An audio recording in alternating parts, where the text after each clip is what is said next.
So good morning to all of you. Thank you very much for joining us today to the Caribbean Agrifood Business Series, and in particular session 11. I know that you are in different time zones. We have people from the different continents. So good morning or good afternoon, good evening, wherever you are. And thank you again. Today, the topic that we will be discussing is the role of agri-food businesses in promoting circular economy. And as always, the focus being on entrepreneurs and SMEs from the Caribbean. We will look at what successes or what attempts of success they have been developing in, trying to promote circular economy. As you have seen from the screen, we have interpretation in English, French, Spanish, and Portuguese. You can choose at the bottom of your screen a little globe or 3 dots, and you click and you choose the language you prefer. As you would have seen as well, there is a recording of this session, all the presentations, so do not worry, all the presentations as well as the recording of the session will be shared with all of you. I welcome you today. These sessions are organized by COLEAD in partnership with IICA, and today we have also the pleasure of having actually a partner that has helped us as well to bring. There are, I think, some noises in the background, and also the Caribbean, the Green Growth Global Green Growth Institute, who will be speaking in panel 2, and who has helped us as well with some of them being a key, of course, topic for them with some of the speakers. I also thank, of course, the European Union and the OECPS, the Organization of Africa, Caribbean and Pacific States, who give COLEAD the funds, the finance and the budget to support all these series, the interpretation, the making, the implementation, and, including the support staff. And I thank my colleague from the IT as well as from the interpretation. So quickly, without major delay, we have 4 speakers in panel 1, and then some of the support organizations in panel 2. So circular economy, you would have read the note, as you know, is the system that looks at reducing the waste and environmental impact by reusing, recycling, regenerating resources of products. And this is, of course, to improve resource efficiency, enhancing food security, and providing employment, creating new opportunities, new business opportunities. We all have to play a role, of course, in the transition toward low carbon economy, but entrepreneurs and SMEs are at the core part. Be developing innovative solutions, which is what we are looking today, creating circular business models that valorize food waste by byproducts, or develop new products, improve the quality of shelf life by food processing, or reducing just the environmental impact of food production and consumption, organic farming, local sourcing, and so on. We will have we have already actually dealt a part already in one of the past sessions on the bioeconomy, and we will do more. So of course we cannot cover all the aspects just in one session, all the aspects of the circular economy, but we deal with bits of it. And circular, of course, packaging solutions is one that we have as well. We will see some of the challenges, of course, for the SMEs to transition, be skills, be finance, be regulatory hurdles, and so on. And what we want to bring as a point for discussion is a bit what investments are required for entrepreneurs to adopt circular economy practices. What do we learn from best practices in terms of innovation, technologies, and knowledge from all the cases we have, and more amongst you. So I encourage very much that you contribute to the chat as well. And what incentives can be provided or have been provided to the entrepreneurs that are really vital, basically in scaling up adoption of circular economy practices and technologies.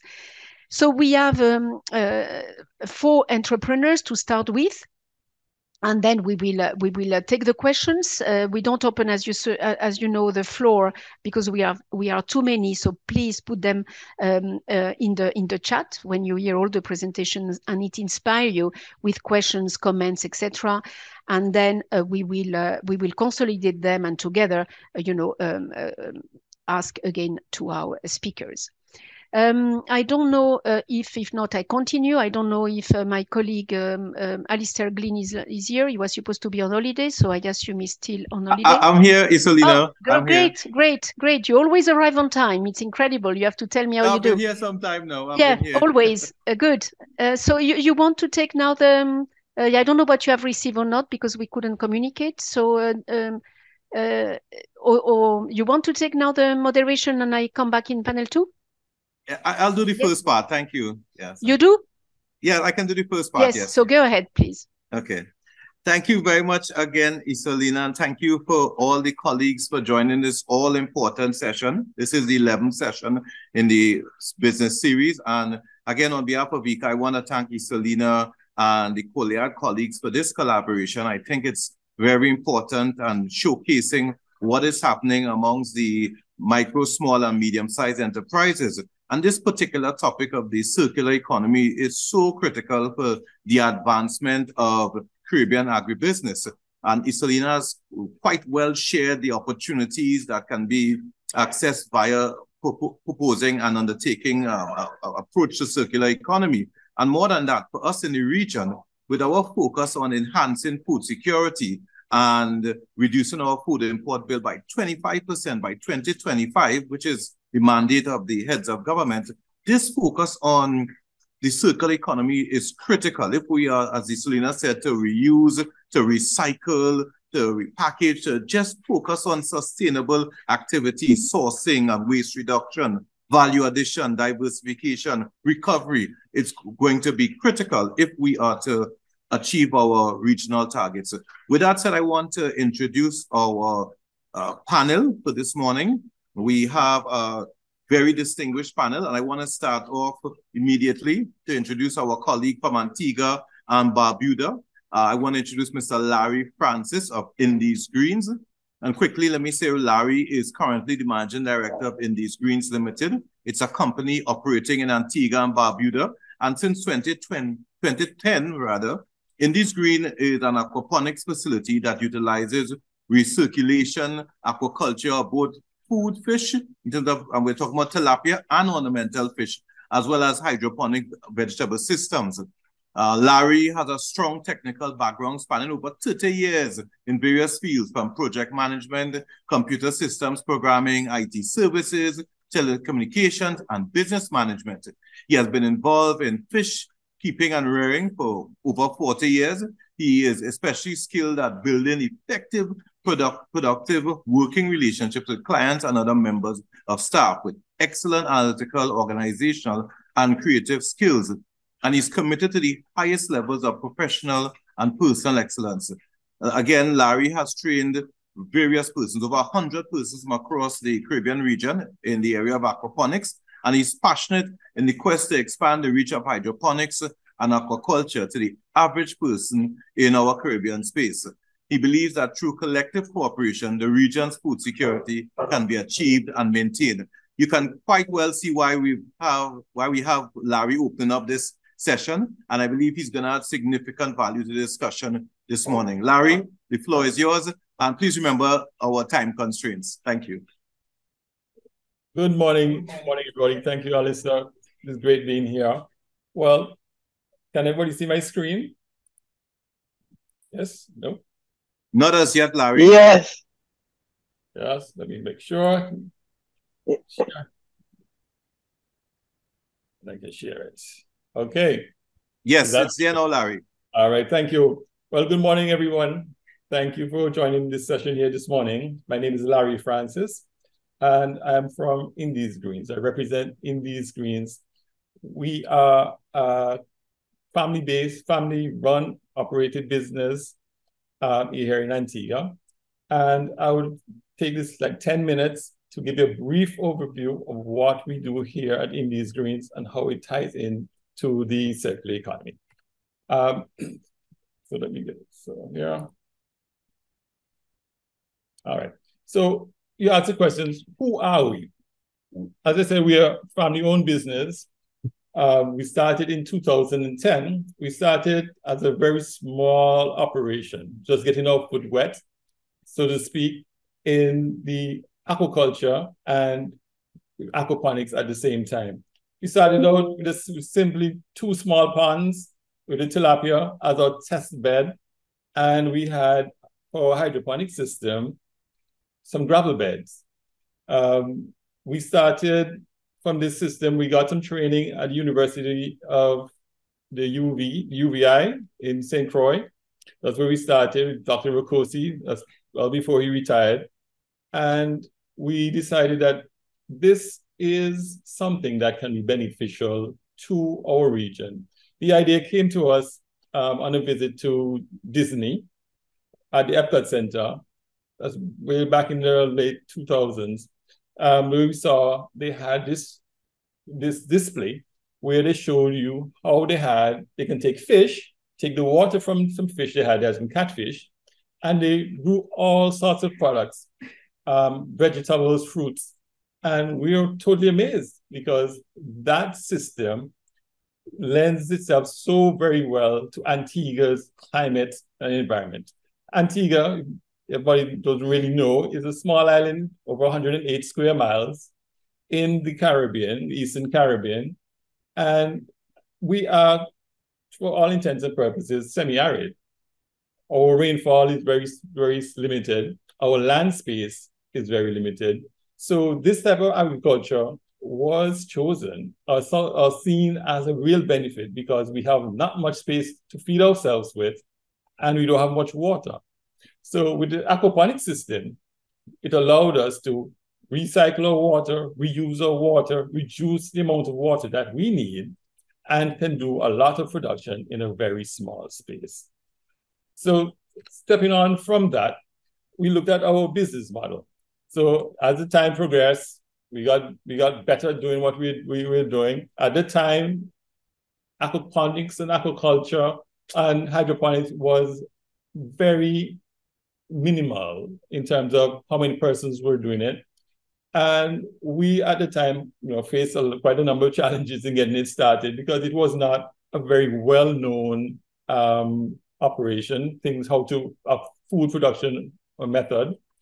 And in addition to that, our fish of choice, which we used was tilapia, was not a very well-known fish here in the Caribbean, in Antigua specifically. And it was not a very widespread aquaculture species. At the time when we started, it was probably somewhere number 4, number 5 in the top 10 species that were being cultivated globally. So when we started, doing the tilapia, it was a challenge to get our local market involved in accepting the fish, because at that time we were still very dependent on the reef fish, which is this time getting more and more scarce. And the environment was that people were just accustomed to having that sea caught fish. Now we went through a number of years in trying to get this product accepted. I'm sure now everybody has heard about the tilapia and has had a tilapia, and it's the number 1 cultured fish species globally at this point. So it has made such a vast turnaround. So our business model is based on, look, how can we use the limited resources that we have and get maximum production out of it? So our business is grounded in minimizing the use of whatever inputs that we need, maximizing our output. We use, for instance, in our system, we made a significant investment in renewable energy to power our whole operation so that we can have a very low carbon footprint. And we have an abundance of sunshine in the Caribbean. So that we said, okay, we have abundance of sunshine, let's use what we have available to us. Now, I'll give you a little overview of what aquaponics is and hydroponics is. Hydroponics is simply just growing a plant without using soil. It's a soilless plant production. And aquaculture, in our case, we're aquaculturing tilapia. We have merged these two things together. And that is another part of our whole recycle and reuse portion of it, because in an aquaculture facility, we have the fish that we're feeding, they're producing waste. The question then, what do we do with this waste? So when we couple that with a hydroponic system, we can reuse that nutrient-rich water being produced by the fish and grow a crop from that nutrient. That is the part of the circular economy and the circular business model that we're using. Our fish producing waste, our plants use that waste and grow, we provide another product, and that cleaner water is being recycled back to the fish. That is how our business model is and has been. In addition to that, we harvest whatever rainfall that we get. Although limited here in Antigua, we harvest it and store it. Now, moving on from when we started, we have formed over the years a number of relationships. We've had with other organizations. We've had a very good relationship with the FAO, which is Food and Agricultural Organization of the United Nations. And 2013, we met with the FAO. They saw that what we were doing here in Antigua, and along with a cooperation they had with Brazil at the time, they said, look, we want to assist and support you because we found that what you're doing is the way of the future. And that was 10 years ago. So they had that foresight. They assisted us in constructing a small training facility. And the construction started in April of 2013. We finished it that same year. And from then on, until just prior to COVID, we have trained a number of technicians from the Bahamas straight down to Barbados and everywhere in between on aquaponics, hydroponics, renewable energy, how we tie everything together, how we reuse our resources. Our aim is to have sustainable agriculture. We can no longer just assume that we'll have unlimited resources available to us to use. We have to reuse what we have. We have to reduce what we consume to make it better. So our training center we have a formal training, and then we have a less formal training. I won't call it informal, but a less formal training where we give guided tours of our facility, explaining all that we do here to students. We start them as early as the kindergartners. They get all excited seeing the fish, and we let them interact, right up to college level and just adults wanting to learn about this aquaponics and how it works. Now, you may ask, it looks all good and rosy, but of course, in life, everything has its challenges. And the major challenges that we have found operating this business over the last 13 years, plus years, it has been a challenge to get affordable financing from the traditional financing source, because the banks, they are not, their business model does not understand the needs of an industry like this. It's a high capital investment, and they are unsure because to them, it's non-traditional, it's not in the ground agriculture. You're not coming to for loan to get a plow or a tractor. We're talking about computer systems. We're speaking about renewable energy systems, these sorts of things that the financial institutions have not geared themselves up to dealing with that. It probably will be changing shortly because, of course, as the world moves on, things will move on. And that would definitely assist in other persons coming on board and joining this whole revolution of sustainable agriculture, feeding oneself.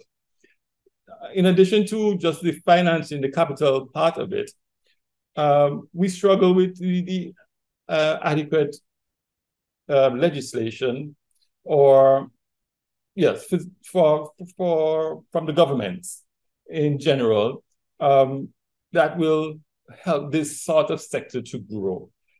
A lot of the legislation that's on books, it's geared for the early days of agriculture, have not really been updated much. So once we're talking about this type of investment, this sort of infrastructure that you're going to need, government legislation needs to now come up to speed to accompany that. So we've had a bit of challenges with some of that, which we over time have gotten around somewhat, but that is one of the challenges that we have faced in that. And the imports, as my friend Allister said, we have a huge food bill in this region. And from all the agreements that many of these governments have signed with other international partners, they have to import a certain amount of produce into the region so that they can have some kind of food security. But Larry, let me interrupt you. You have 1 more minute to wrap up, though. 1 minute okay. Again. All right, thank you. But those policies somewhat hinder us. Now, we have reinvented our business from the early days of just the tilapia. We now offer farm to table where you can come get the product, see it. We have other educational tours. We do a coral aquaculture facility where we have a project going on with a local ministry to secure some of our corals through replanting the reefs. We have birds, ornamental fish. We do system design, constructions. We have, as I said here, we do a photovoltaic system where we produce most of our energy needs on the farm from our solar system. We have also now transformed from the early pictures that you saw. This is what our facility looks like now. We now host events. People want to come to the farm, see the aquaculture farm, be a part of our environment. Our waste product that we can't reuse in our hydroponic system goes into our landscaping. So we have now transformed the business from the very first 2 ponds. Now we have a full functioning facility here where you can have events, weddings, etc., and just come and experience the facility. I know my time is up, so I'd like to thank you for your time that you had. A picture here of my wife and I. We started the facility is Marjorie. She does all the events part of it. As I said, it's a family-owned business. I do the farm work. Our children are involved in it, and we look forward to having a better relationship, a good relationship with IICA and COLEAD in the future. Thank you for your attention. Larry, thank you very much for that presentation. Very, very informative. I myself wasn't aware that you did such a significant level of training and capacity building, and we hope that we can access more of that, and I hope participants on here would be appreciative of that. And your whole focus on environmental sustainability, minimizing the use of inputs, maximizing outputs, addressing the challenge, the water scarcity in Antigua, and we hear of the challenge in terms of obtaining financing and the imports and the legislative support. And we want to appreciate what you're doing in Antigua and Barbuda and continue promoting you. So again, thank you very much for that presentation, Mr. Francis. We want to move on quickly to the next presenter. And I had the pleasure of engaging this presenter yesterday in another session, again, where we were talking about the circular economy and looking at sargassum usage. So with that, I want to introduce my colleague Joshua FORTE from Barbados. And Joshua is the founder of Red Diamond Compost Incorporated. It's a company that's revolutionizing the agrochemical industry by developing the world's cleanest green solutions from organic waste and regenerative sources like sargassum seaweed. Again, he's ideally suited for this session. The liquid sunshine organic fertilizer is currently available in Barbados, and the Supreme Sea Organic biostimulant will be reintroduced in the new year for farmers and home gardeners. So you're getting it first and foremost right here, folks. You're hearing it.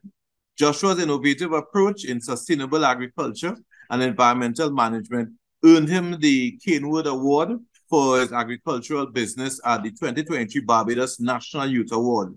I should also say Joshua is a young entrepreneur. He's a young agri-entrepreneur. He has a notable history in startup competitions, including LAI Fellowship and the Circulate Capital Circular Economy Accelerators. In addition to his entrepreneurial ventures, Joshua plays a major role in the clean tech sector as a member of the Bloom Clean Tech Cluster supported by Export Barbados and UNIDO.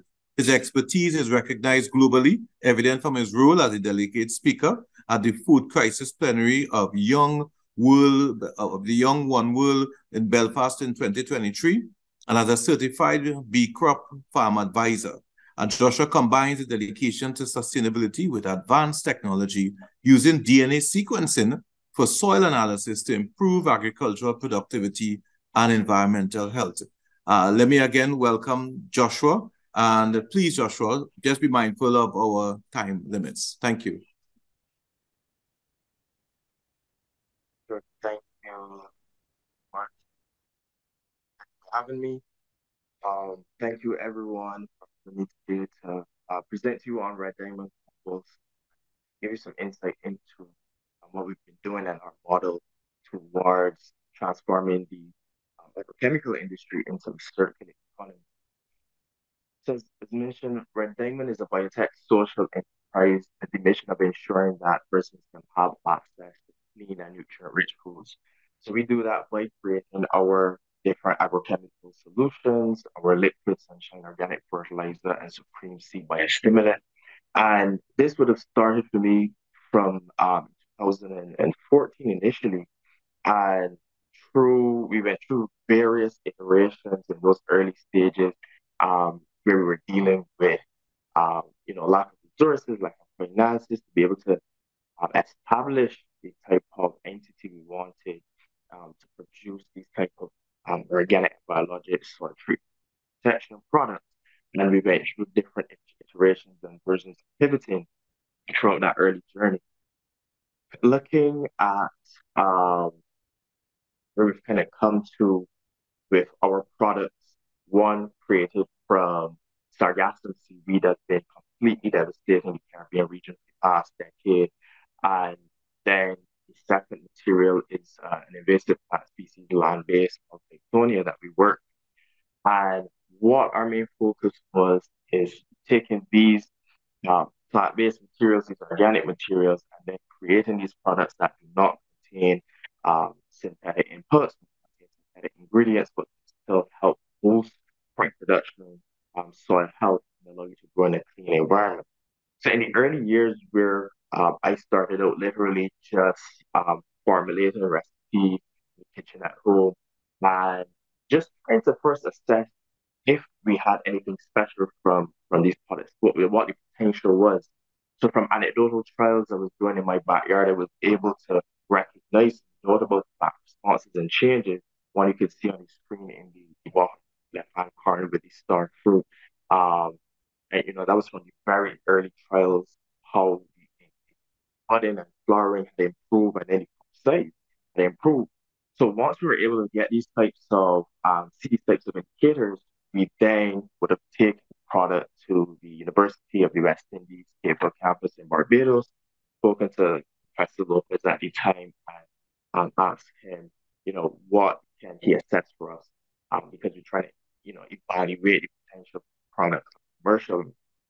So we were able to have them do some preliminary trials that showed us that our product could perform in some instances just as good as even synthetic fertilizers, but also from the standpoint of reducing that application of synthetic fertilizers, which we know from experience, from a lot of research, that more often that is leached off into the environment is not actually taken up by the plants.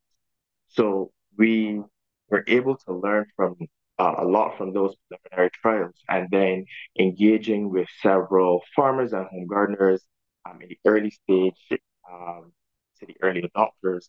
We were able to learn from our Barbados Organic Growers and Consumers Association that one of their main challenges was nutrient management and having a reliable access to commercial products. And we had given them samples to try where they were trying to grow the Syrian pumpkin seed. And after this was in their second year, they were actually able to get their first fruit from the 2 applications of our liquid sunshine organic fertilizer. So the approach that we look at is not only in terms of providing a product that could improve soil health and improve the crop performance, but also where we're looking at improving profitability for farmers. That component of it has to be included as well. So looking at our entire process, it starts from the research. Hello, Joshua. Sorry to interrupt you, but we are facing an audio problem actually.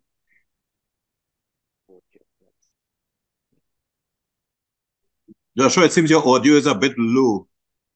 Maybe you want to speak up a bit louder. You hear me any better now? Yeah. I'm hearing you, but my colleagues at COLEAD may have to let us know if they're hearing the interpreters. Can you speak again, Joshua? Yeah, can you hear me better now? Yeah, it's a little bit better. Let me just check with the interpreter. Please go on.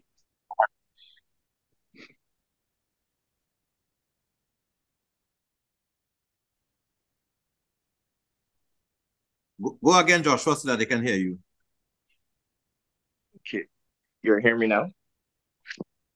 It's any better? Yes, much better. Yeah, thank you. Much better. Okay, please continue. Thank you.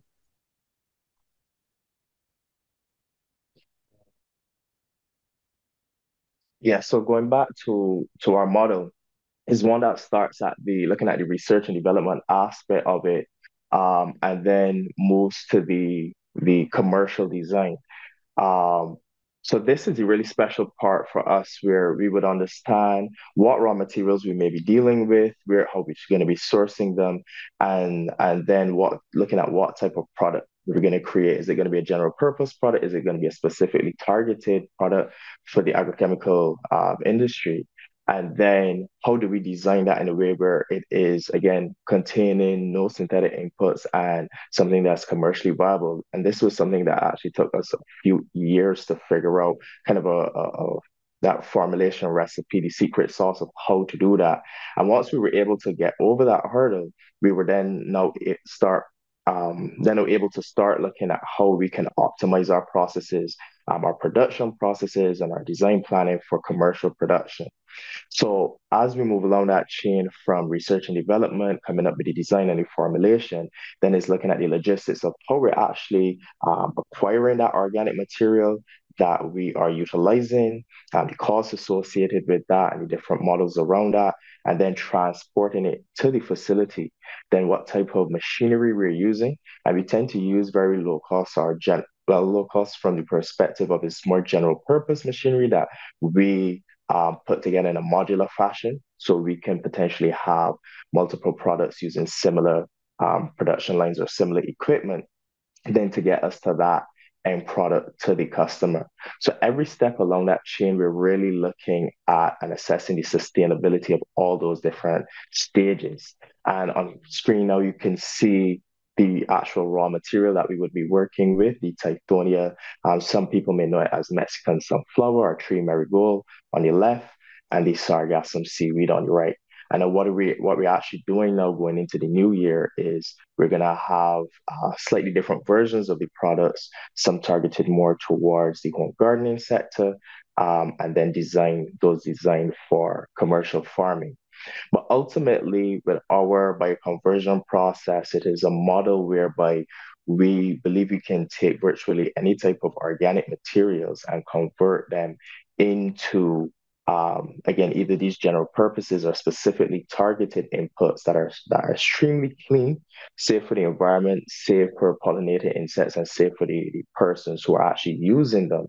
And once you have that environment where there are available organic resources, and there's a demand for those agricultural products, our system is one that can be implemented in that city, country, or region. Over the last couple of years, we've been able, with the support of Bloom Clean Tech Cluster and Export Barbados, been able to do some validation and efficacy trials for our products.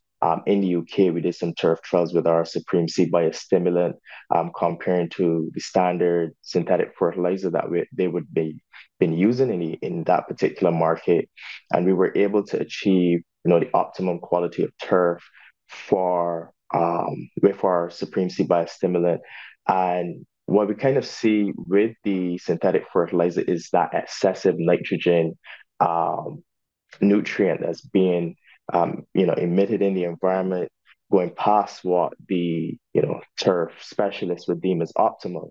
And this is how we are continuing to see how we optimize our dosages, our application rates to improve that nutrient use efficiency for the turf industry, especially which uses a heavy amount of synthetic fertilizers and inputs.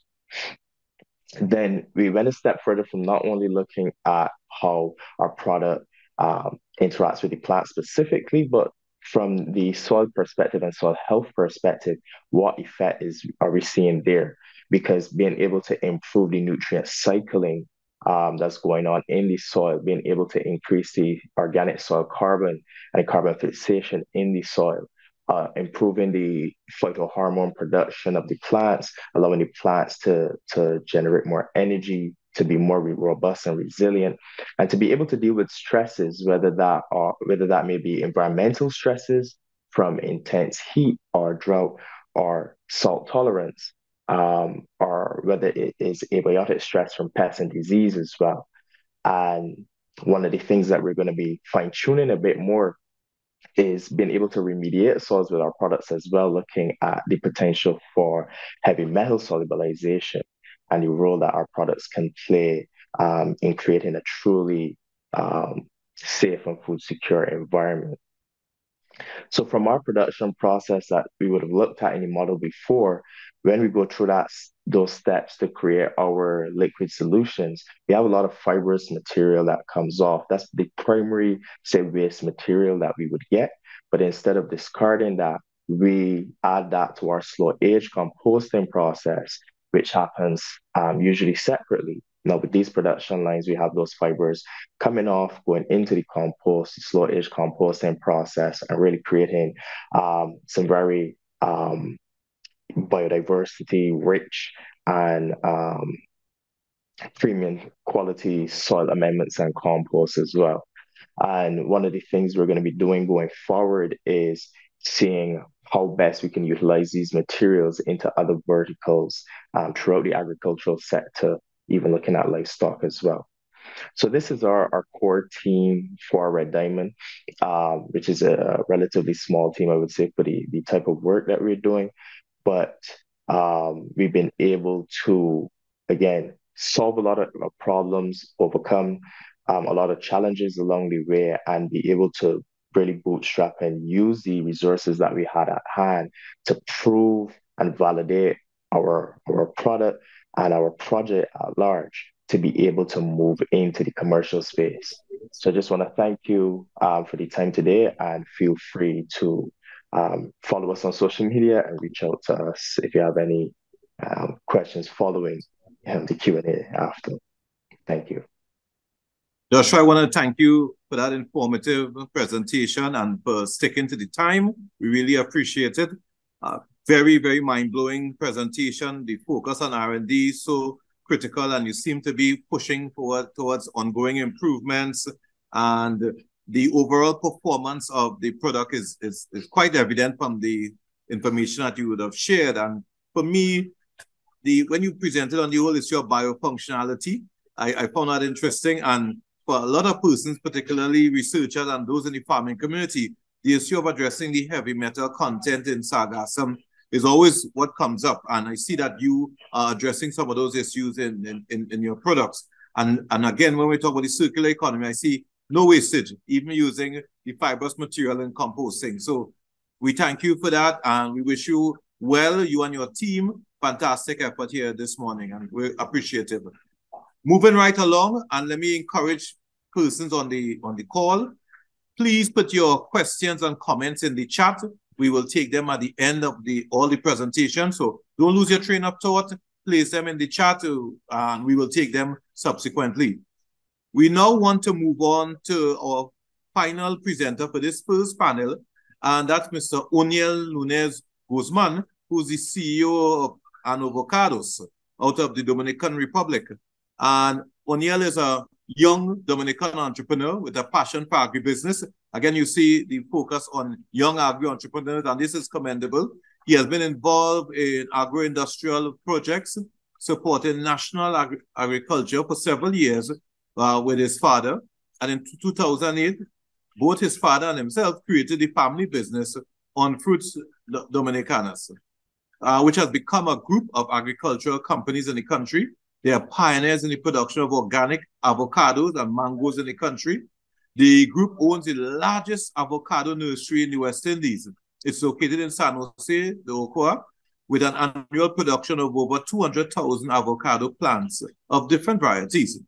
The family group also produces avocados and mangoes under the Global GAP certification and according to international standards of good agricultural practices.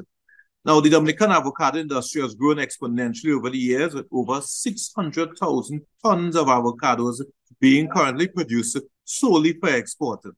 And against this backdrop, in 2019, Oniel, he set up Onavocados Dominicanos, and this is an innovative company that transforms the avocados using industrial processes, for example, into avocado oil, etc.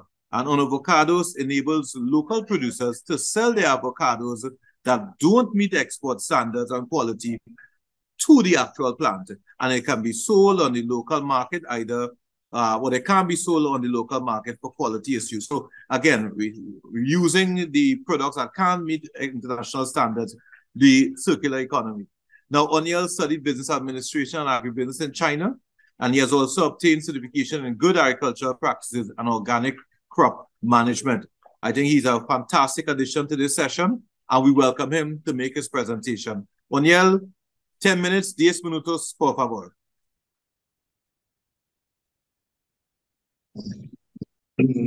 Saludo, muy buen día para todos y todas. Yes, I wish you a very good day. And I thank you again for this invitation. I'm going to speak very quickly about what we do in Dominique. My name is Oniel Nuñez Guzman, and I am and we really carry on and put forward sustainability for avocado. And it is very interesting to see how the industry has evolved. Industrialization is key. And we have created this company, Onavocados. What do? We do avocado oil, 100% from Dominican Republic. And it is a very interesting, and we are also committed with sustainability and using all natural resources. And before that, all the oil was being lost. And it is a second opportunity through the extraction of this oil to add value to this avocado at 100%. And we wait for the right grade of maturity, and we have an oil that is 100% pure, completely organic. Dominican Republic has always been a second producer of avocado in the world, and it's going to be fourth or fifth this year. This is due to the growth of countries like Peru, Colombia, mainly. And so we are pushed to the fourth or fifth place. But this growth, the sustainable growth, allowed a very sustainable and regular production. And for oil, we have invested into Italian machinery, and we've had it for a year.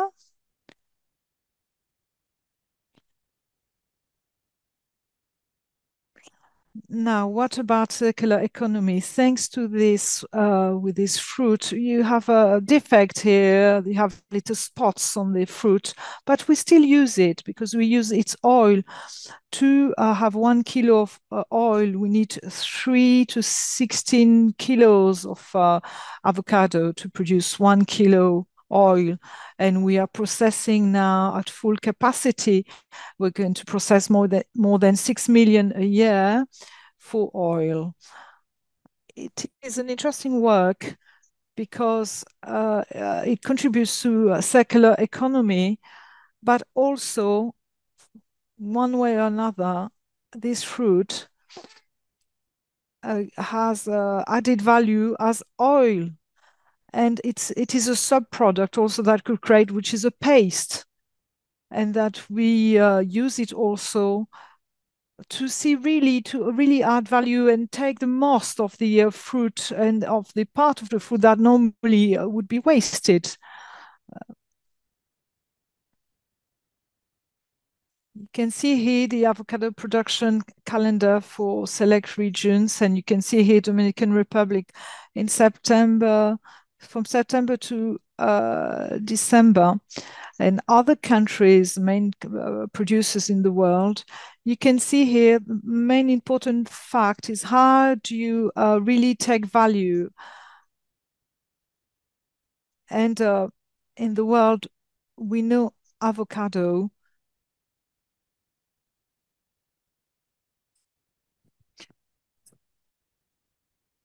We know the production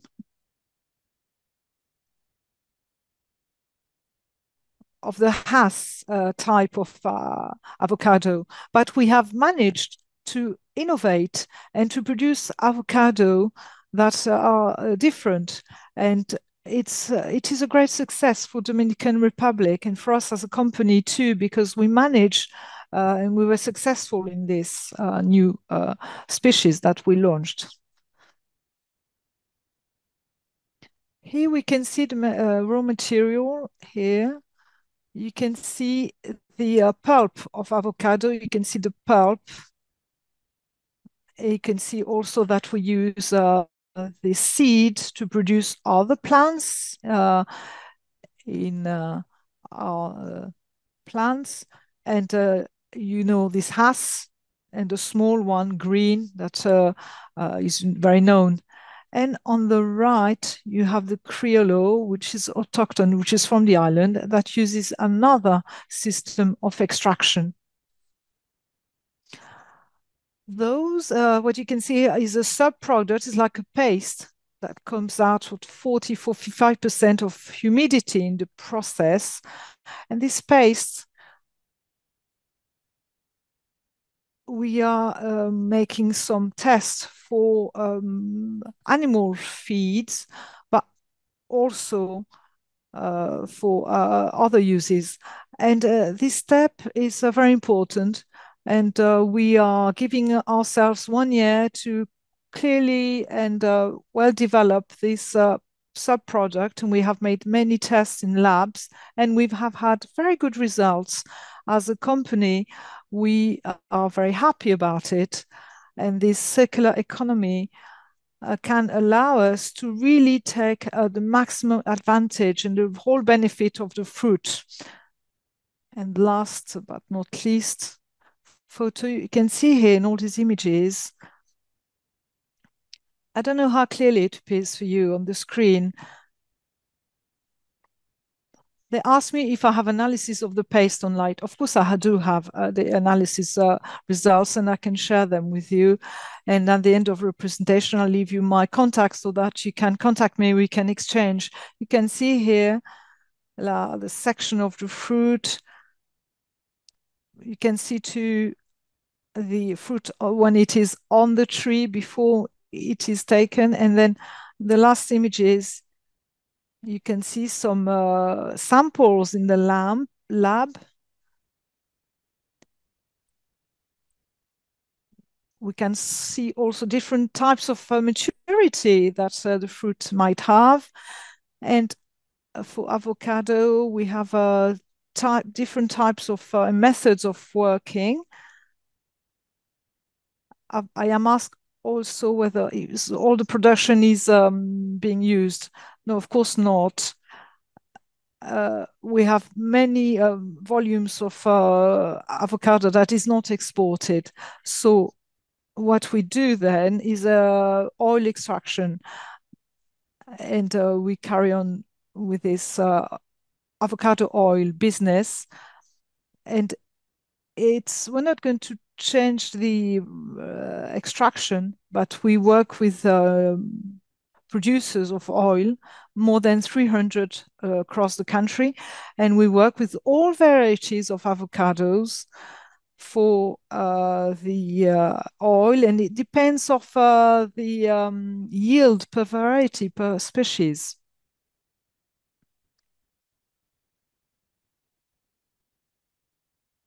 and it depends of the grease content of the fruit. It can be 6% or 17% the grease content, fat content, sorry, in the fruit. Just I had to be quick, so that's all I wanted to share with you. If you have any questions, any comment, in another session, I can prepare for you another video, another message directly, and then we can I can share that with you. Thank you so much for your attention. Thank you.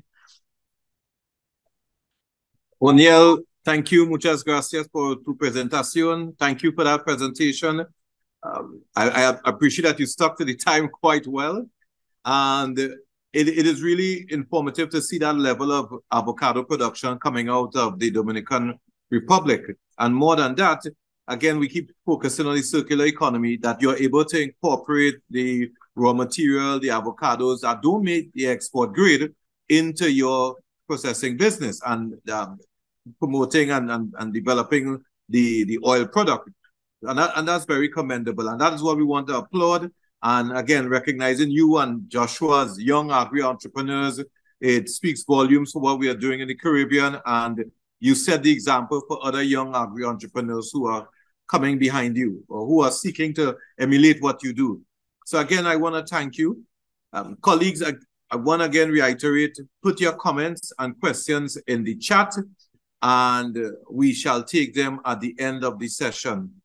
I now pass you to my colleague, Isolina BOTO from COLEAD, who is going to take over the second part of the session and look at our second panel, where we look at support to these entrepreneurs. Thank you very much. Thank you. Thank you very much, Allister. Actually, there is a little change, a little addition to the program, and we give the floor very quickly to her, but it's fine. We can take it in this panel. Is Rosamund. I hope that you are with us. We contacted you at the beginning, but due to connection problems, there have been also big storms, I understood, in the region, in the Caribbean region. But Rosamund BENN is the president of the Agro-processors Development Network in Guyana. He's also a member, and as how I know you for many years in my past life, as a member of CANDROP, as well, Association of Women Producers in the Caribbean. And you wanted to, you just had the connection back today, so of course we can give you a few minutes, you know, to share with us your story. You are Rosamund, are you here? Yes, I am. Yes, so if you can tell us quickly what you do yourself and how, you know, it gets into the network. Thank you very much. Go ahead. In Guyana. That's the case of Guyana. Good morning, everyone. My name is Rosamund BENN, and I am from a rural community. And I am the entrepreneur of the Pomeroon Women Rose Products. This is a family-owned agro-processing business, which came about because of the low prices of farm produce. I was also in a women's group since 2006. That's when I met Ms. Butu during that time. And through various workshops, I learned how to add value to our farm produce. However, I joined the network of like with rural women under the name Women Agro-processors Development Network. We are made up of 12 different women-run organizations. And as I said before, these are mainly rural women. All of these groups, in the various communities that they live in, they add value to their farm produce. Why? Because their aim is to help farmers find ready market for their produce at a good price and to sell the agro-processed products to elevate their standard of living for themselves and families in the community. Producing is mainly done by hand with a few electrical equipment. And most of these groups use solar dryers for drying some of their products. Some, they use firewood, like from the natural fire, they use the to do their processing. Some of these products include the virgin coconut oil, which I produce, the coconut cashew, which I also produce. Other groups produce things like fruit mix, hot pepper sauce, soaps, cosmetics, cassava bread, farine, cocoa sticks, chocolate, and crabwood oil, and some wines. So these are some of the things that come out from these 12 groups. Some of the wastes from these different areas are used as manure. Like from the cassava waste, they use that on some of the plants. And the waste from the coconut, we use them on livestock feed. Also, persons buy them and they dry them and they use them in other areas like flour, and so making coconut flour.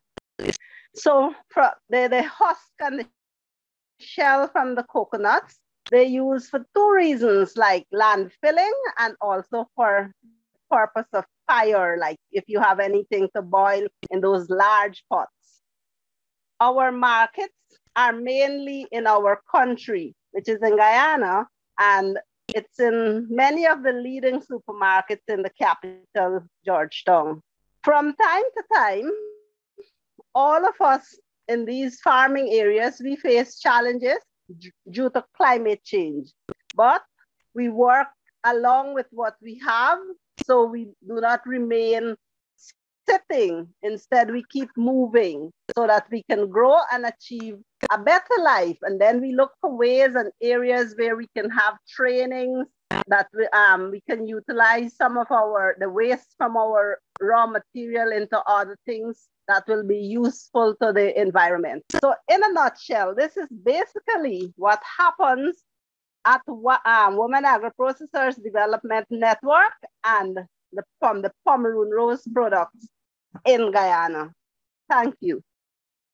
Thank you very much, Rosamund. And I understand that where you are now, it's also on the drying, solar drying technology for the processed food in Guyana, and also on the network you have outside Guyana. So we can share more as well in the chat, and you can put more information if you want. But thank you very much for the timekeeping. So now we will give the floor to Jennifer Maynard, who is the founder of Microgreens, JayMay Asetoria in Antigua, and she's an entrepreneur. She's a farmer.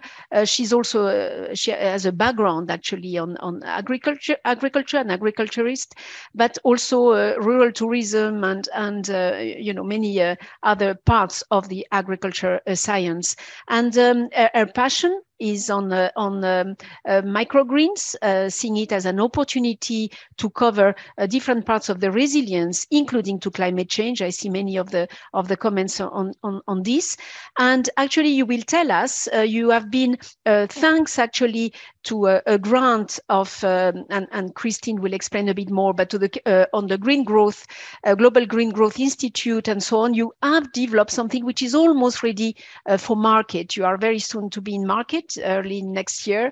And what we wanted to show in this case is how difficult it is in a small island with very, you know, little support to do that. And the circular economy is one of the sectors where still in small countries, it's difficult everywhere to transition because it means skills, it means a lot of cost, a lot of investment, but it's even harder in small islands. So we wanted a bit to hear, you know, your pathway, your business pathway up to now that you are so close to the market. Thank you very much, Jennifer, for joining us. Please, you have the floor.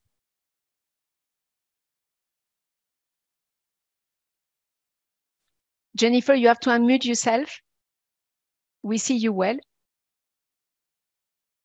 Mute, yeah. Go on, please. Please, Jennifer, can you? Yes, every time I unmute, I get muted back. Okay, this is me. I am presenting microgreens. I call what I'm doing microgreens health magic. And I am microgreens at JayMay _Asetoria. Next slide. Next slide. Axel, can you advance? These are my microgreens. I'm growing them in a polycarbonate greenhouse on capillary mats. Now, this is just a quick to show you what I'm doing. Continue, Axel. Next slide.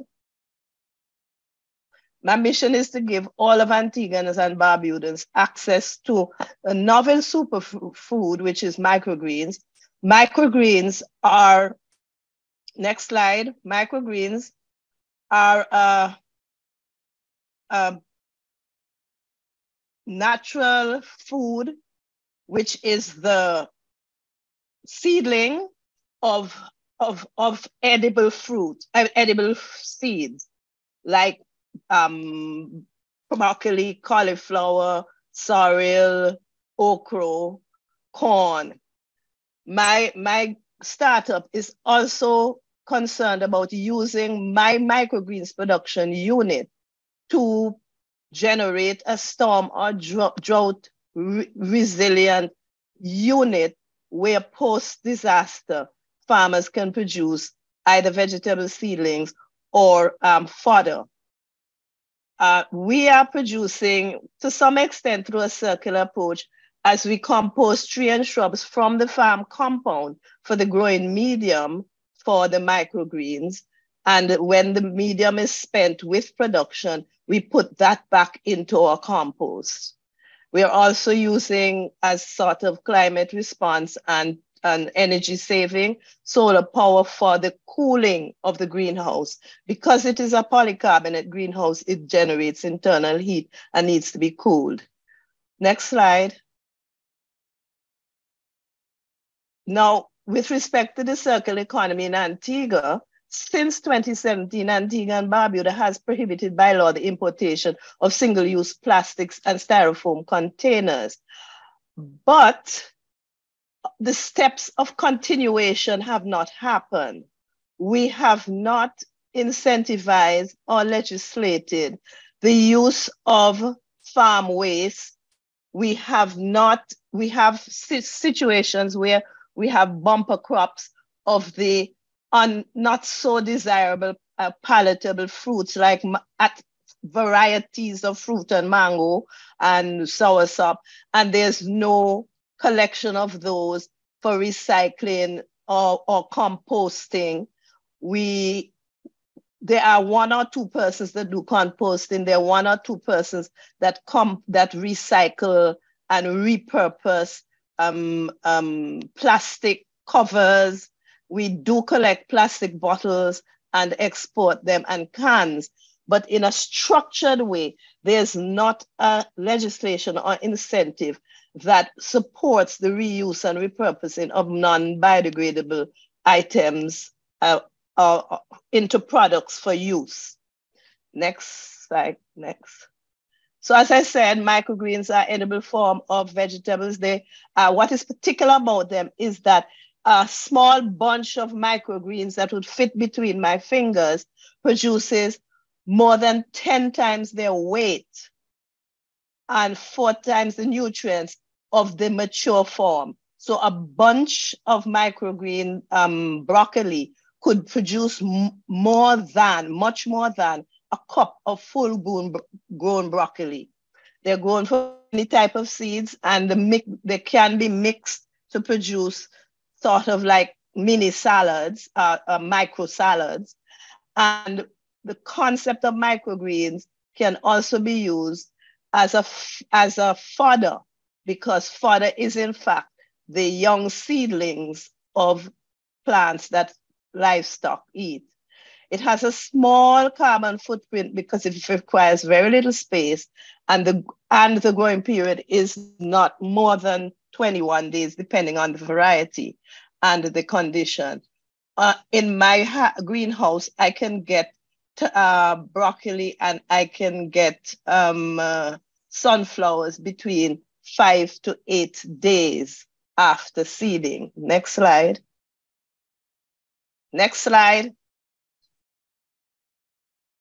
Now, this is not the actual, but this is to show you the elements of my microgreens.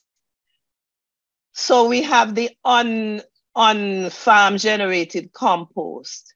Inside of the greenhouse, the circulation fans and exhaust fans are solar powered. I use a couple which can be used for many, many, many seasons, at least 3 years to irrigate. And the trays are, again, multi-reuse germination trays. I typically, in North America, where microgreens is very common, it is in a closed room with air conditioning and artificial light. I'm using my greenhouse to use natural light and using a heat excluding, special heat excluding shade screen to reduce the internal heat. And so this is microgreens, seeds, trays, and compost, seeding, germination, early germination, growing, and this is what the final product looks like. And these are my microgreens, which have been harvested and are available for sale. About an ounce of microgreens is an acceptable serving, and one can eat up to 3.5 ounces of microgreens in a day. Next slide. Next slide. Currently, my challenge is that microgreens is a new crop in Antigua. There are 2 other persons who are producing, one directly for hotels, one for the supermarkets. But because they are using the electricity control, temperature, and light, their production is very, very expensive. And so they generally go into garnish at restaurants and fine dining. But the concept of the nutritional value and the carbon footprint is not a part of their production.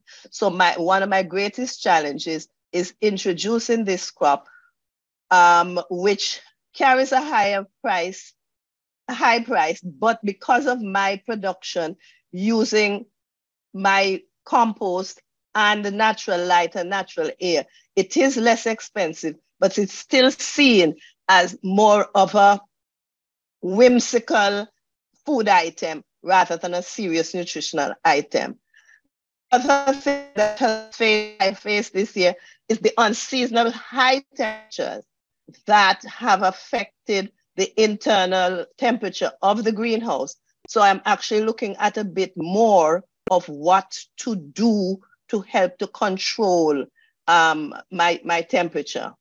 And I'm also looking, because it's a new crop, I need to establish details on shelf life, storage and handling, but produce recipes and usage much more than a normal new vegetable that is similar to something else. If we introduce Brussels sprouts, persons who are accustomed to cauliflower and broccoli and cabbage, you can easily suggest that it's similar. But microgreens are so different that the whole concept of promotion is a little more challenging and therefore more costly. Next slide, please. And next slide. Quickly, please. Next slide.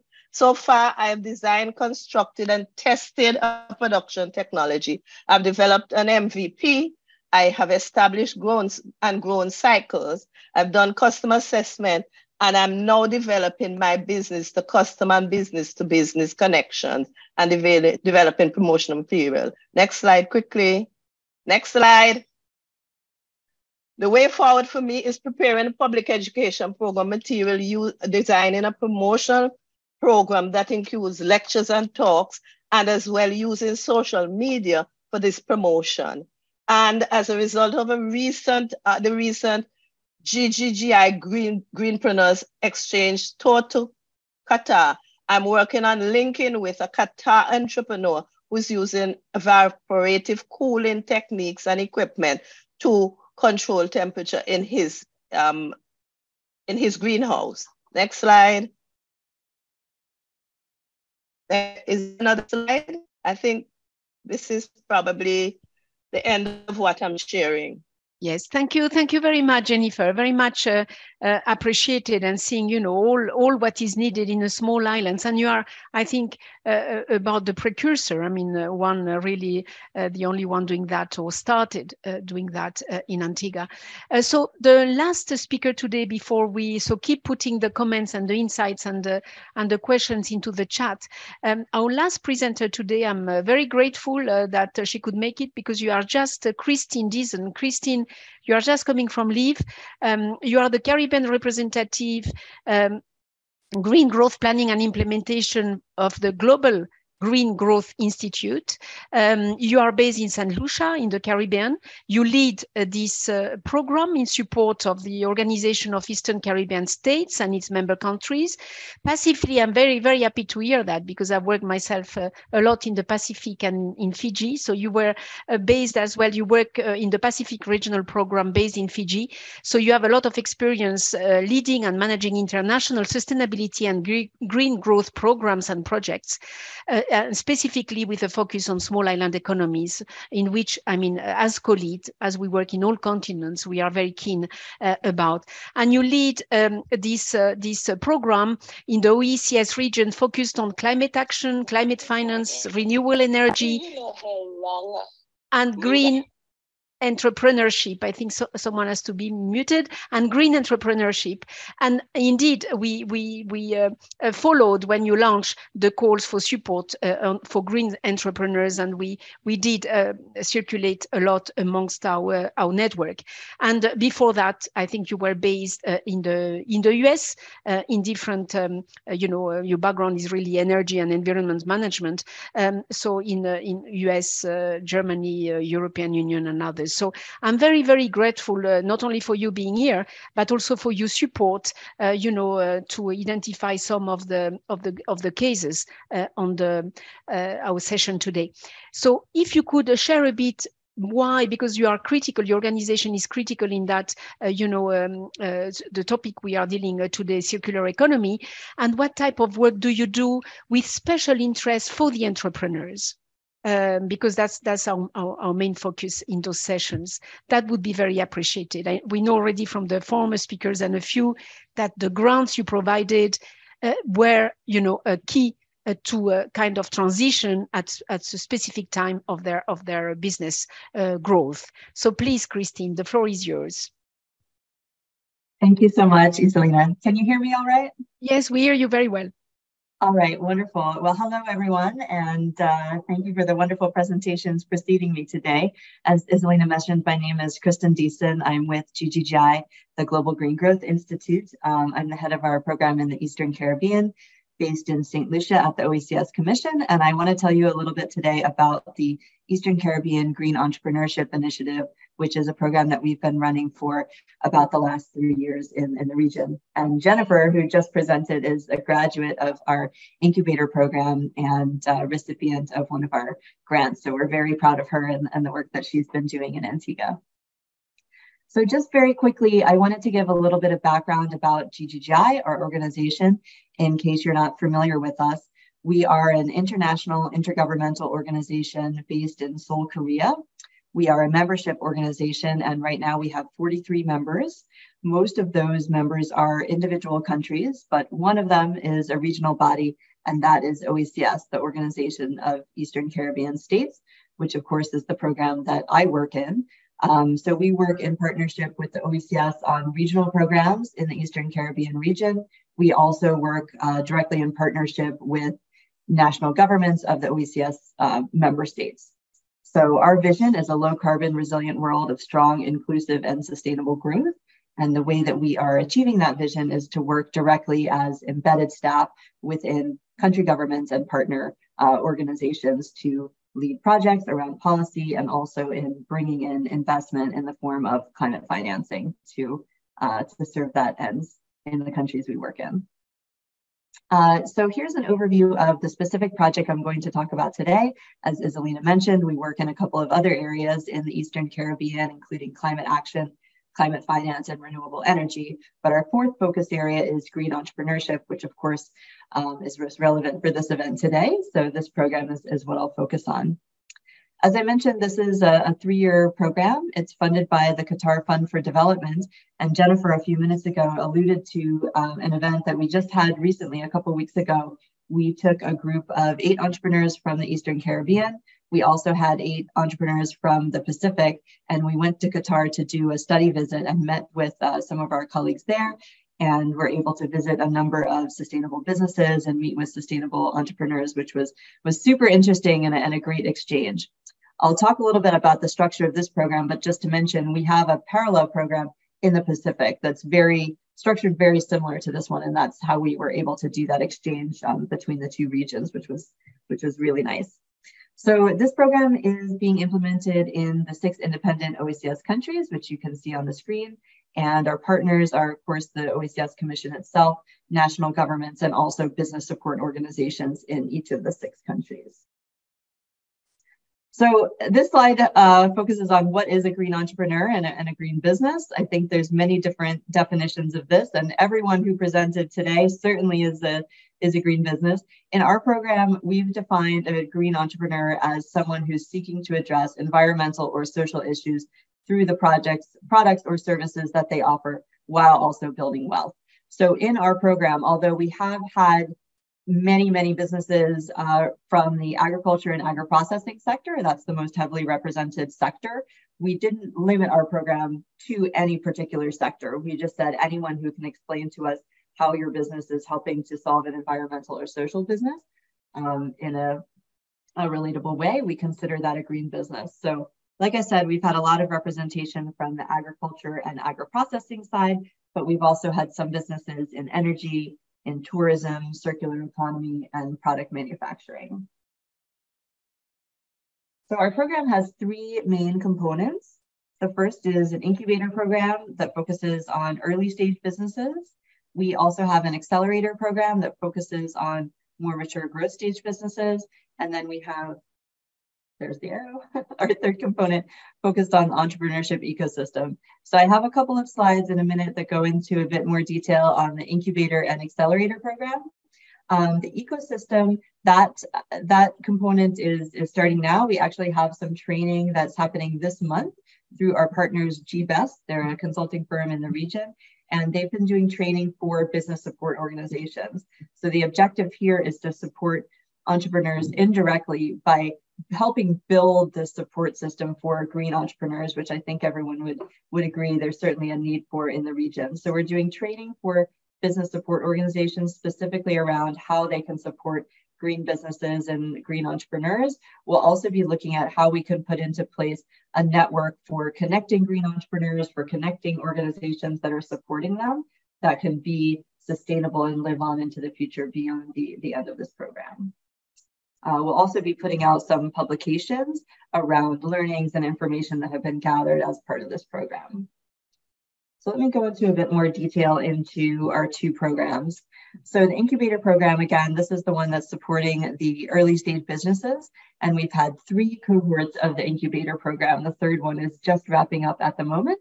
But these programs consist of a 12-week virtual training program for green entrepreneurs. It's actually quite intensive, because there's webinars each week, there's also homework, there's a mentorship component and a coaching component of the program as well. We also have networking events, and then the program culminates in a business plan competition at the end of the cohort, where the entrepreneurs in the program have the opportunity to qualify for seed grants of US $10,000. And we've given out about 10 of these grants for each cohort of the program. So there has been quite a bit of funding dispersed as part of this. And those grants, the entrepreneurs can use that money for whatever they want, whatever they see fit would support their business best, which is something that we've had some feedback as to people really like this aspect of the program, that this funding is so flexible and they can use it on whatever suits the business best. The next piece of the program that I want to talk about is the accelerator program. This is the component that's supporting growth stage businesses. So there's a couple of different components. We've also had networking and pitch events as part of this program. We also have an online data room that we give access to investors, so investors can go in and see the information that the businesses have provided. The main component of this program is interest-free loans up to US $50,000. And we actually divided this into two funding windows. Originally, there was just one funding window of 30,000 to 50,000, but we received feedback that there were businesses that were interested in being able to qualify for smaller loans. So we adjusted the structure of the program in the middle of the program to account for that. And here's some of our achievements, some of the outputs of the program. So we've supported over 100 green entrepreneurs through our various programs, including the incubator and accelerator programs, as well as some of the networking and outreach events we've had. We've supported almost 90 direct green jobs, and this will grow as our program continues. And this is something we've received some positive feedback on as well, particularly from donors. So I didn't talk about the objective of the program, but basically our program has two main objectives. One is to help countries in the region achieve their environmental and social goals, and the other parallel objective is to create jobs in the region, and in particular, green jobs, of course. So I think there's a lot of programs that do each of these two things, but not a lot of programs that do these two things together in one program. So I think that's worked really well. We've had over 50 people graduate from the incubator program, and so far we've dispersed 2 interest-free loans, but that will grow. We've had another round of interest-free loans that's in the process of being processed, and we'll be announcing the recipients of those in the coming weeks. So overall, this program will provide over 1.2 million US dollars in grants and interest-free loans to green entrepreneurs in the Eastern Caribbean region. And just a couple of agribusiness impact stories. I think we've heard a lot of these earlier today. Two entrepreneurs that I wanted to mention who have been part of our program, Anya Fernand from St. Lucia.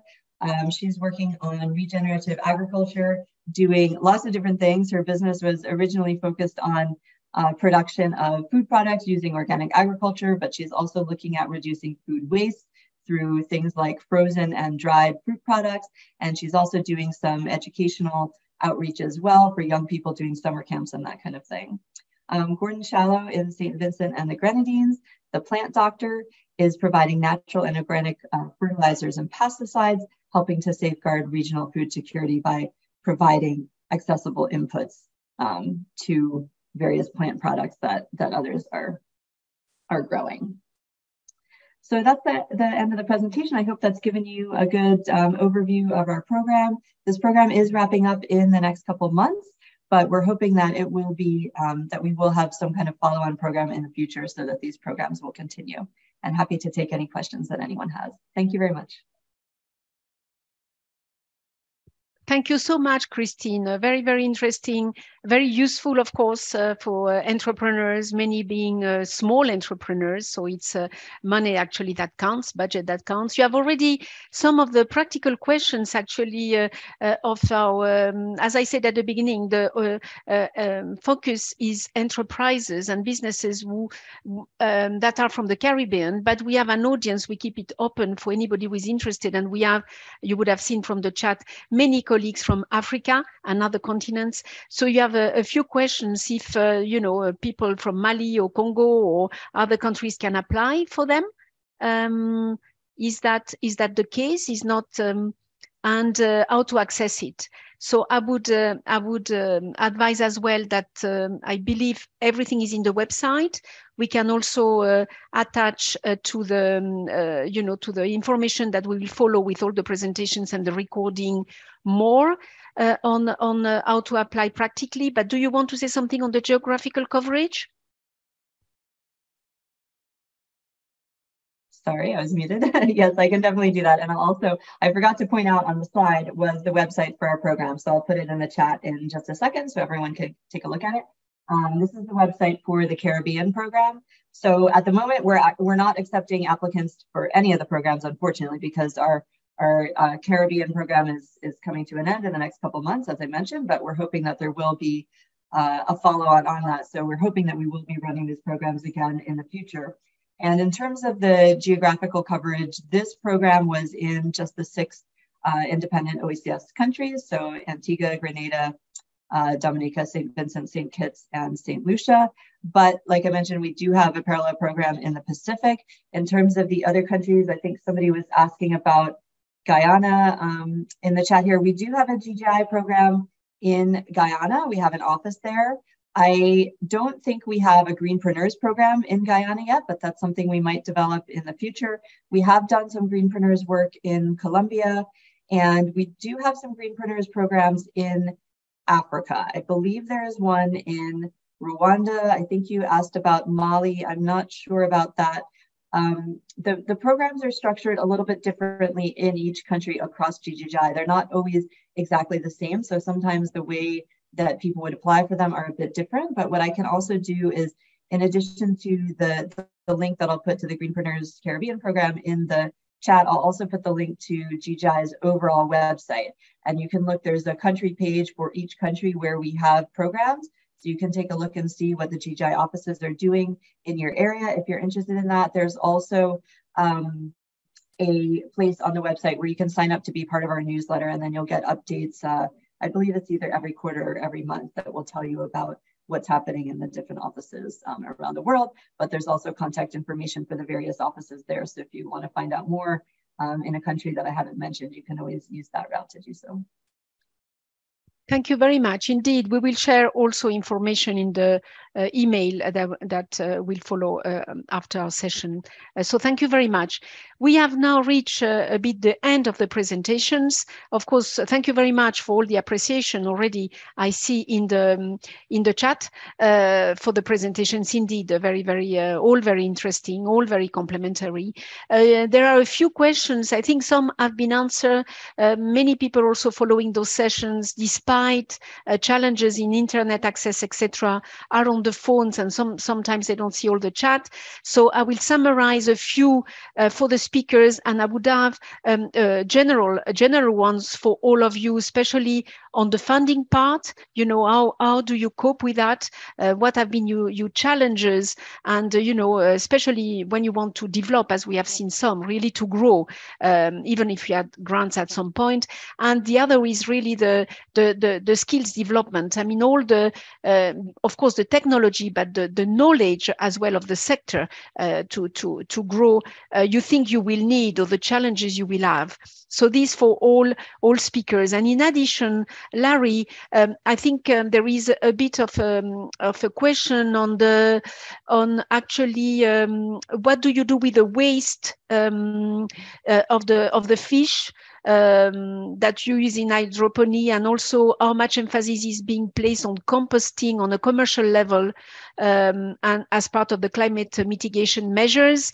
For Joshua, the thing was on sargassum seaweed, you know, that is also recognized as taking up heavy metals from the sea environment. And now do you deal also with this kind of accumulation and you know, a bit the organic link to that?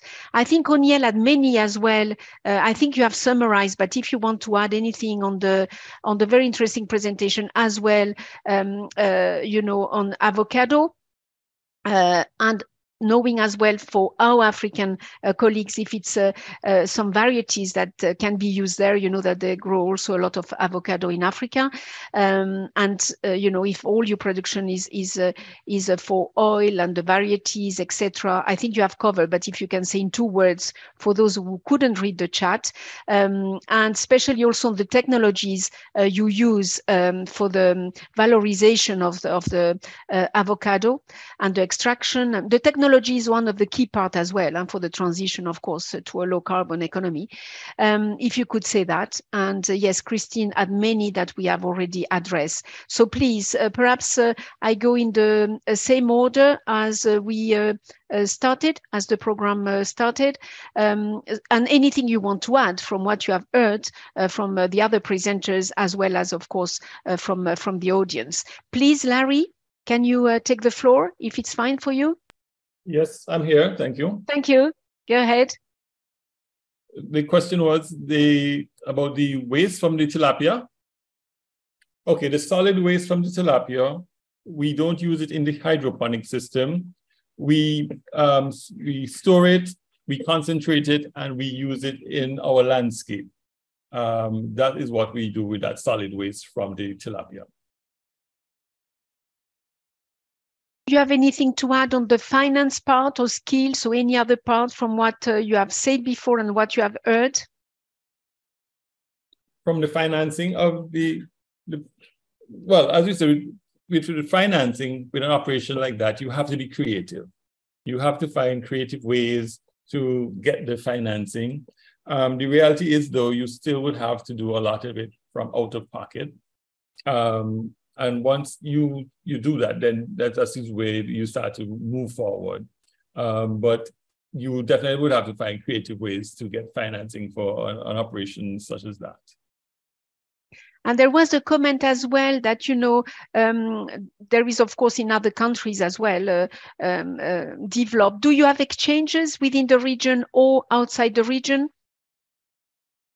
Well, within the region, there's the regional organization that we are a part of that deals with agro-producers. It's a new organization, new association that is for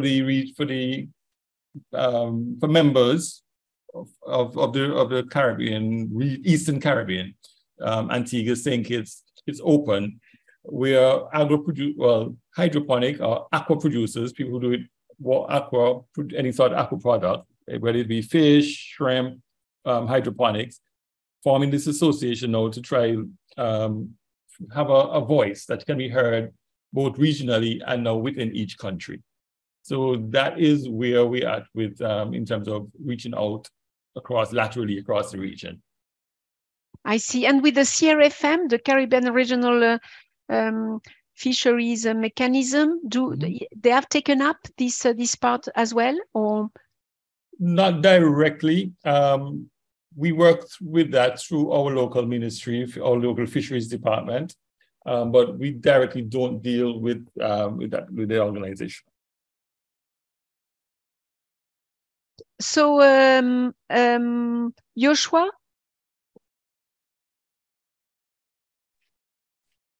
Yes. So I believe the matter of the looking at the sargassum and the heavy metal situation, yes, this is something that definitely was at the forefront of concern when dealing with sargassum, when dealing with any type of seaweed or algae. And in the early stages, before we were able to get the testing done, the position for me was to design a process that would factor in management of the heavy metals from the end product, so that in any case, we could have an end product that is still safe to use. So what we've seen from a lot of the data, which is more or less what we expected, is that, you would have fluctuating levels of heavy metals, and it all, depends on the marine environment that the sargassum is growing in. From time to time in the waters that we see in Barbados, the heavy metal levels are not often at dangerous levels. There are more manageable levels, but again, this is something that has to continually be monitored. So for us going forward, as we're going to be scaling up our building out our commercial production facilities and process in 2024, we are going to be adding that testing as part of the component and having a traceability aspect of it. So as batches of sargassum is coming in and being processed, we would be able to know where it actually came from. And to add the point that we are going to be collecting our sargassum offshore as well, in open water, and not when it arrives on the shore. But yes, so in terms of how we manage that, we've tested our products and have found them to have very safe levels, way below the regulatory requirements, both US and EU, as it pertains to arsenic, which has been one of the more popular ones. More the other heavy metals like cadmium and mercury for our end product has been mostly non-existent. But it's still obviously a concern. So we have designed in our process, which I wouldn't be able to go into exactly, but we have designed in our process to account for that. And then with the fibrous portion of the sargassum as well that we would add to the composting, again, it comes down to the process we take it through. It's not your average composting. It's not, like a 3-month turnover composting process. And it's very, as you might have noticed from the presentation, it's very focused in the biology and the science around what biology is present in the compost and what functions they're actually having to remedy the situation with the heavy metals. I think a lot of times the conversation around heavy metals gets a bit lost because we don't recognize how prevalent they actually are in the products that we use, even from food products to even a lot of synthetic fertilizers have a lot of heavy metals in them. But we're not necessarily aware or sensitized to it. But this is something that we will continue to monitor going forward. To touch quickly on the financing side of things, early stages, again, is just purely bootstrapping, using savings, using startup competitions to be able to get funding, pretty small amounts of funding, but we use everything to the fullest potential that we have to be able to meet a certain standard. Once we're able to get to that certain standard is engaging with persons and getting new partners on board to help elevate to the next level. And we just kept increasing and increasing to the point now we've been able to have grant funding through the Bloom Clean Tech Cluster to really build out our scientific side and scientific validation. And then with Export Barbados coming in as well to support the research that we've done, the work we've done over those early years to get to that point, allow them to have the confidence in what we had done so far to come in and say, hey, we're willing to support you. And then in addition to that, now we've been able to attract some international impact investors as well that are going to be supporting us going into the new year. I would say we're still in a place where looking at creative models is important. And as we're going to be rolling out for 2024, our Journey to 1,000 Acres initiative that's focused heavily on education and education for farmers in regenerative agriculture and business aspects around it as well, because we want to make sure that the farmers are farming profitably, not just sustainably, but profitably. Part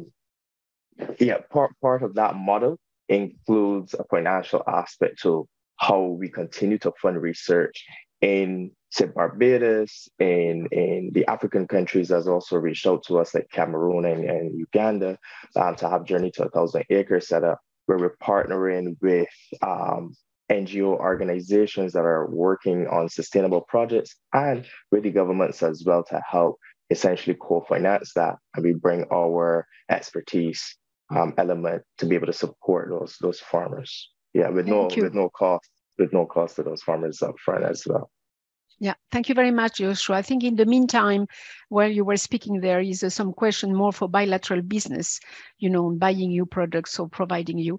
I take the opportunity to tell you that we don't share the contacts of any of you, not the speakers, not the participants, unless we have clearance. So if you want to contact anybody, of course, they are free to share their contacts. But for us, we only will provide you when we get the clearance, of course, which is normally the case from the speakers, just that you know why we don't respond to those bilateral ones. So Oniel, I think you are listening. Por acá. Sí, Oniel, entonces, por favor, yo creo que usted haya contestado a muchas de las preguntas en el chat. Algunas personas están utilizando el móvil, el teléfono y a veces no ven el chat. Si usted puede consolidar muy rápidamente, tenía uno sobre tecnologías. Bueno, su presentación ha generado mucho interés. Tecnologías, las variedades también, porque tenemos muchos colegas de África, como usted lo has visto, siguiendo el debate. Y luego, a nivel de financiación, por ejemplo, es muy difícil o qué clase. At the level of financing, what kind of counseling, what kind of advice could you give to people who would like to launch themselves to that? Yes, of course, it is a great pleasure for me. Yes, about machinery and technology, 100% Italian, Menduni, it's a brand. It's a wonderful machinery for extracting oil. I have to recognize that a pioneering country started with olive oil in Spain. And machinery is really European for extraction. They are very expensive and costly machinery.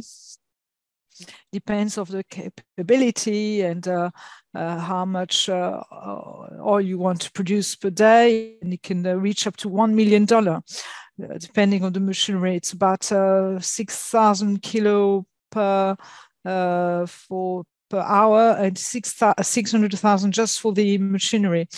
And for infrastructure, we talk about $500,000 depending on the land and machinery. Now about investment and financing. Truly for financing, we did it through a private bank here in our country. We didn't get any support or government support directly. What would I recommend for this type of operation? I would say to get sponsorship or collaboration with a multinational company that will guarantee buying the end product, the oil here, so that your investment is not done up in the air, but there's a level of certainty, the level of commitment about the product you're producing. About variety, all variety are okay for producing avocado oil, and some species have a better yield than others, which is very important when you start. We can say 1 kilo of oil, of avocado oil, pure oil, as I do it, can be $5 per kilo, and you need to keep that in mind, because for the cost of production is about $1.3, and then the cost of the fruit raw material, which is at $0.35040 per kilo. And then you have all operational costs and personal and staff costs. If you have any other question or comment, I am available for you. Thank you very much, Daniel, for really sharing this information. That is really very important. But that gives us an idea of the scale you're operating with and the type of inversion that is needed, and entrepreneurs can launch themselves. Rosamund, do you have something to add from what you have heard? If you are still with us. Hello, yes, I am still here. Please. And I'm happy to have learned of so many different things that is taking place around the Caribbean, and the different, because some of those things I am not really aware of. And I'm happy to be a part of this program that I can learn, because that is exactly what the world is today. We have to keep learning, because if we should stay with what we have, we would not get anywhere. And I'm thankful to the team for inviting me to be a part of this forum. And I look forward to continue growing in our agro-processing industry here in Guyana, along with our other member groups from WADNET, and being a part of CANROP is a privilege also. I am very much grateful for that, and I am happy to hear of the different things taking place. And I thank you very much. And thank you very much. Yes, and if anyone would like to get in contact with me, they can email me on rosamundbenn@gmail.com. Yes, and because the little challenge we had in reaching you at the beginning, of course, any kind of presentation or document you want to share, we will be happy to join it to the rest of documentation that will all be shared in English and French for the ones that ask that question. And it was not a topic that was the focus of today, but of course, it's always important, and that I talk about Rosamund. You work a lot with women entrepreneurs, women processors, women farmers, and of course, a key role to play there, and that they again don't miss many of opportunities that are out there. Please, Jennifer.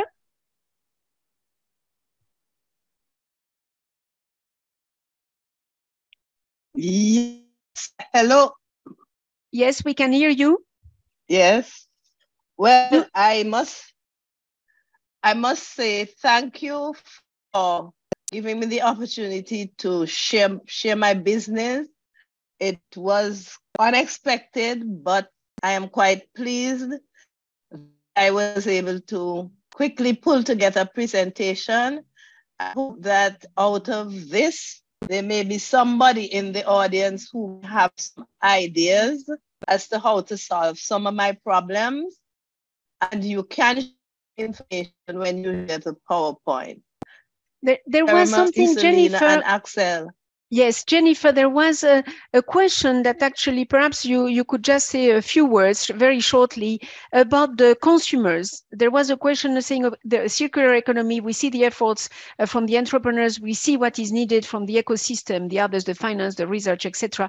But are the consumers aware, and are they willing eventually to pay the price that could be a bit higher for circular, for the type of products like you grow? Have you done any research on that, or do you have anything to share on that, or any of the others, by the way? Well, from my work, one of the persons that I did sort of a quick call with, they said they don't use microgreens because they're very expensive. What I realized though is that they're using it in the garnish area.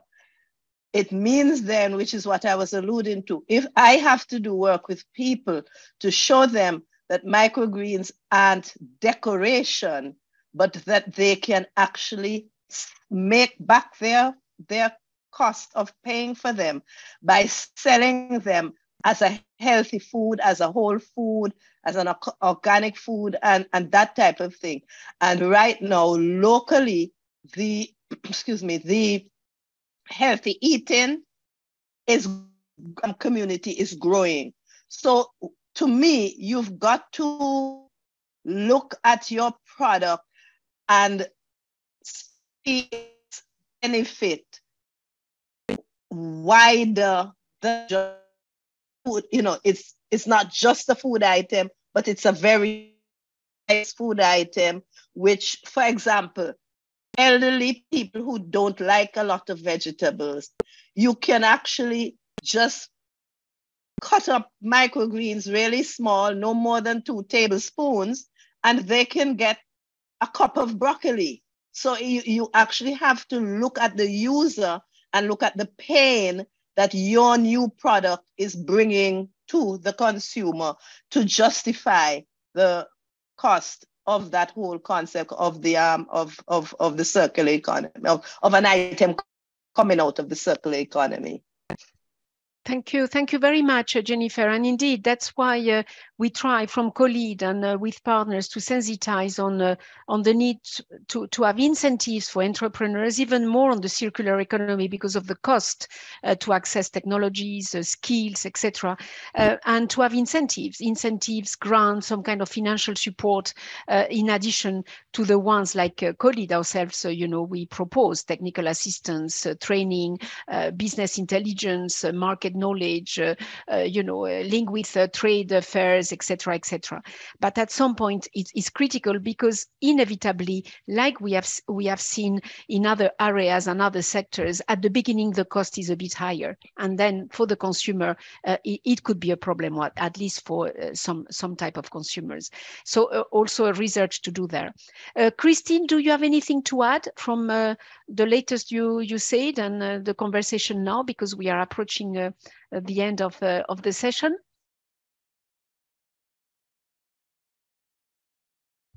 Not too much to add. I guess I could maybe just say a few words about some of the learnings from our program. I think that might be a nice way to wrap up, at least from my end. Just some of the things that we found through 3 years of this program. First, we found that there's a low level of awareness and knowledge of green business. I think this is related to some of the things that Jennifer was saying about her products in particular, that sometimes these green products or services come with a price premium and people aren't aware of the additional benefits that they get from that. But also just in terms of looking at any green business and the fact that, what does that mean is something that we found that there's not a great awareness of in the region. And we think it's very important, of course, because these businesses support, so many benefits. And so that's something we'd like to expand upon in future work, is helping not just to support the entrepreneurs themselves, which of course is very important, but also do some work with the general public in terms of understanding why they might want to support green businesses. We've also found, as many people have mentioned here today, a need for financing, a need for potential support from the government and in various policy areas. Also on our end, we've recognized a need not just for the on the financing side, but also for technical support in parallel with that, particularly around the area of record keeping is something that a lot of entrepreneurs need assistance with. I think I would also say that in addition to the business side, there's also a need for additional support on the impact assessment of green businesses, because I think like a lot of people today have talked about, you know, going to get financing from banks, et cetera. But there's also a lot of financing available through the climate finance ecosystem, you know, through Green Climate Fund and things like that the private sector can take advantage of. But it's a little bit different when you go to get that financing, because you need to be able to talk about things like, you know, whether you're reducing carbon emissions, whether you're reducing certain amount of tonnage of waste from the landfills, et cetera. So being able to talk about those statistics in addition to normal business finance statistics, I think is quite important. So yeah, just a few comments from my end around things that we've learned through our program. And again, just kudos to you all at COLEAD for the great work you're doing, as well as all the entrepreneurs that presented today. And we're hoping to be able to further support initiatives like this in the future. So thank you so much for having us as part of your program today. Yes, thank you very much again for your help, and thank you for what you do for the entrepreneurs. No one is big enough, and we really have to put resources together and share information. In some countries, we have seen today, is not easy. It's not easy in many parts of the world, and it's not easy in some countries. So there really a need for a lot of support. Is there anybody who wants to add something among the speakers? I don't see any more questions, burning questions. Is more actually contacts and exchanges, and there is a lot of businesses. Although it's not, you know, a fair or something, but there is a lot of business going on, which is also very, very important, not only in the region, but with Africa, Europe, and other continents, because that's what one of the strengths of COLEAD as well, but certainly what the entrepreneurs need, where opportunities are, whenever they are, you have to seize them before someone else says it for you. So basically, what I'm not going to attempt for a second to summarize the experiences. They are all very enlightening. I mean, they're all very interesting. They are admirable of what they get with again, the challenges they have. But certainly, we do agree that we have to work a lot on the awareness raising, as Christina said, of the general public, a lot of the information to the entrepreneurs, and IICA, ourselves, many of the partners do provide information on regulations, on policies, which are very specific sometimes to countries that you have to be aware, you have to know, you have to implement them, etc. To skills and enhancement, there are specific skills that go also with specific parts of the transition towards, you know, a low carbon economy and circular economy. And the links, that's one of the things we do a lot at COLEAD as well.